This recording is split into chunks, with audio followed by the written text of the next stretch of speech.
তার হাত ধরেই প্রথমবারের জন্য আসানসোল লোকসভায় জোড়াফুল ফুটেছিল উপনির্বাচনে। সেই অভিনেতা থেকে নেতা হওয়া এবং বিজেপি থেকে তৃণমূল হওয়া শত্রুঘ্ন সিনহাকেই ফের আসানসোলে প্রার্থী করছে বাংলার শাসক দল।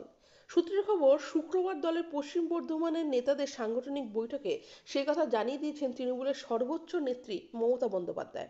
শত্রুঘ্ন বিহারের ভূমিপুত্র। তিনি নিজেকে বিহারীবাবু বলে পরিচয় দিতেই পছন্দ করেন।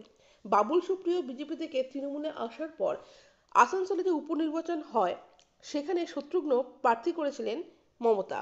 উপনির্বাচনে বিজেপির দুবারের জেতা আসন ছিনিয়ে নেয় তৃণমূল। তার আগে কখনো আসানসোলে তৃণমূল জেতেনি।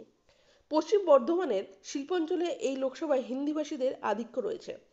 ফলে বিজেপির জন্য সেই জমি হয়ে উঠেছিল উর্বর। কিন্তু উপনির্বাচনে তা ভাঙতে সক্ষম হয় তৃণমূল।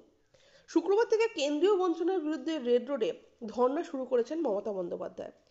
মঞ্চের পেছনেই রয়েছে দুটি অস্থায়ী অফিস, একটি সাংগঠনিক কাজের জন্য, অন্যটি প্রশাসনিক কাজের জন্য। ধর্নার মাঝে সেখানেই পশ্চিম বর্ধমানের নেতাদের সঙ্গে বৈঠক করেন দিদি। সেখানেই জানিয়ে দেন আসানসোলের প্রার্থী হচ্ছেন শত্রুঘ্ন সিনহা। তিনি আড়াই দশকের বেশি সময় বিজেপি করেছেন, ছিলেন অটল বিহারী বাজপেয়ী সরকারের মন্ত্রীও। কিন্তু মোদী সাহেব বিজেপির সঙ্গে তার গোড়া থেকেই সংঘাত তৈরি হয়েছিল। শেষমেশ তৃণমূলে যোগ দেন, সাংসদ হন শত্রুঘ্ন সিনহা। শুক্রবার ধর্ণা মঞ্চে ছিলেন আসানসোলের সাংসদও। তিনি বলেন, রামকে আমরা শ্রদ্ধা করি, আমাদের বাড়ির নাম রামায়ণ। আমরা চার ভাই, আমাদের নাম রাম, লক্ষ্মণ, ভরত, শত্রুঘ্ন। কিন্তু রামকে নিয়ে এই রকম রাজনীতি কখনো হতে দেখিনি। শত্রুঘ্ন আরও বলেন, আমি 27 বছর বিজেপি করেছি, বাজপেয়ীজিকে দেখেছি, তিনি ছিলেন সদ্ভাবনার সাগর।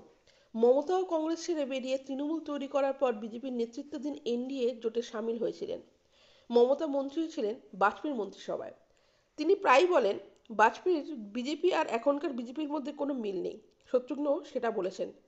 রাম মন্দির উদ্বোধনের পর দুগ্ধবলায় অন্য আবেগ কাজ করছে বলে রাজনৈতিক মহলের একাংশের মত। হিন্দিভাষী অধ্যুষিত যে কোনো এলাকাতেই রাম আবেগ রয়েছে বলে মনে করে অনেকে। সেই আবেগকে আরও চাগিয়ে দিতে বাজেট অধিবেশনের শুরুর আগে প্রধানমন্ত্রী নরেন্দ্র মোদী তার সম্ভাষণ শেষ করেছিলেন ধন্যবাদের পরিবর্তে রাম রাম বলে। আসানসোলের মতো হিন্দিভাষী এলাকায় রাম আবেগকে মোকাবিলা করতে শত্রুঘ্নেই ভরসা দিদির। 2014 সালে আসানসোলে বাবুলের বিরুদ্ধে দোলা সেনকে প্রার্থী করেছিল তৃণমূল, কিন্তু জিততে পারেনি দোলা। বরং সেই সময়ে রাজনীতিতে আনকোড়া বাবুল শুধু ভোটে জিতেছিলেন তাই নয়, প্রথমবার জিতেই কেন্দ্রের নরেন্দ্র মোদী সরকারের মন্ত্রী হয়েছিলেন। বাবুলের হয়ে প্রচার করতে আসানসোলে গিয়ে মোদী বলেছিলেন, মুঝে বাবুল চাহিয়ে।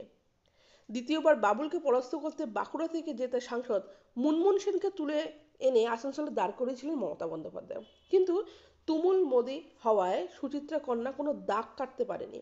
বাবুলের কাছে হেরে মুনমুন গণনা কেন্দ্রের বাইরে বলেছিলেন, আমার খুব দুঃখ হচ্ছে, ঘটনাচক্রে সেই বাবুল এখন মমতার মন্ত্রিসভার সদস্য।